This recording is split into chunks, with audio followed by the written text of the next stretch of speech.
This is the video for operating system scheduler, which is currently hosted on GitHub as a part of our project. You can download the zip file from here, and then as soon as you download it, you will get a folder which you can unzip, and then if you run the program, it will load up and it will show what CPU are you using, and then you can load up a new project, add processes, rename the processes,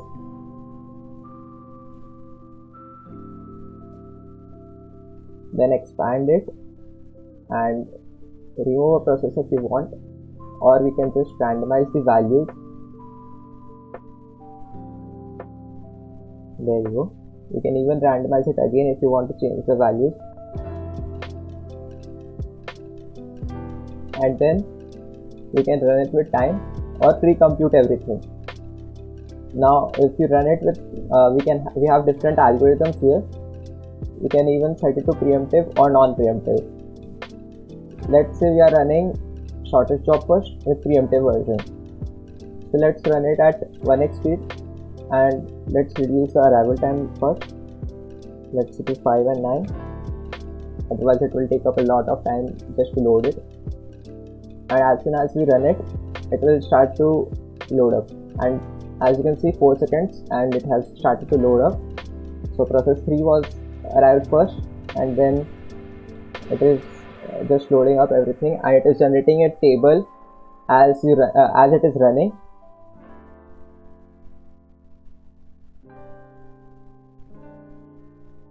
As soon as it has completed, you can see that the time has been stopped, and the process also contains context switching time as it is scheduling the algorithms on one of the CPU cores. Now if you go to the summary panel, you can see that it is showing a detailed manner of how everything was working. Process 3 arrived first, so it is showing up. Then process 1 had come, which was completely executed. Then process 2 was arrived and was shown up. Then the remaining part of P3 was computed. We can change the algorithms, and let's say we want to use first come first serve, and we can add the tabs. We can even rename the tabs like scheduler 2, and we can add up some processes, and let's rename these processes again. Now if you see that these randomized values are very large, but I don't want the arrival time to be so large, so we can go to the settings panel and change the arrival time, and if we just reduce it to 5 seconds, it will be a lot quicker. So now if we randomize the values again, you can see that they are coming very low. Now if we just pre-compute everything, so the time has scaled up to 0, and as soon as we run, everything is computed in an instant. And as you can see, because it is pre-computed, the context switching time is not present, and the summary is also generated accordingly. We can even refresh the page and everything will go.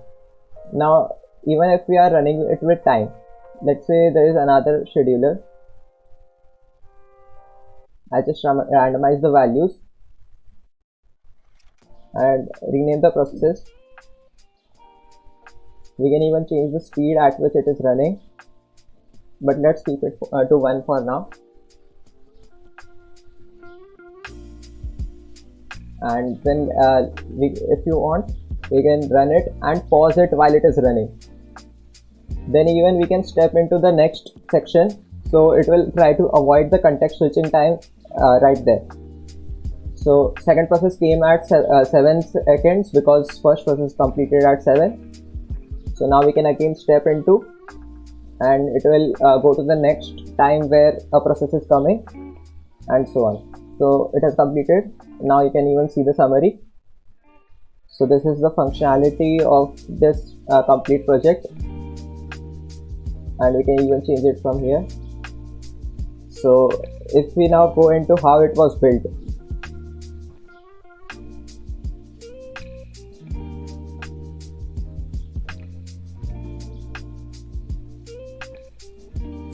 this is where everything was built in Unity engine. This is the settings panel where you can change everything. This is the main tab where everything is present. Now this is the main scheduler where everything is working. So when we are changing these values, it is changing the scheduler types from here, and then it is running the process schedulers and linking it here, like so. Like FCFS scheduler is there, so it is linking this scheduler right here. So it is a two-way communication between the schedulers and the main scheduler. All the schedulers are a separate script which is loaded right here. So these are the schedulers. This is the core functionality, how it was made. And as you can see, these tabs are just references. So these are prefabs. So when we create a new tab, another instance of this tab comes over here, so that it adds up in the stack, and then we can destroy it or create another one of those. So that's it for this. Thank you.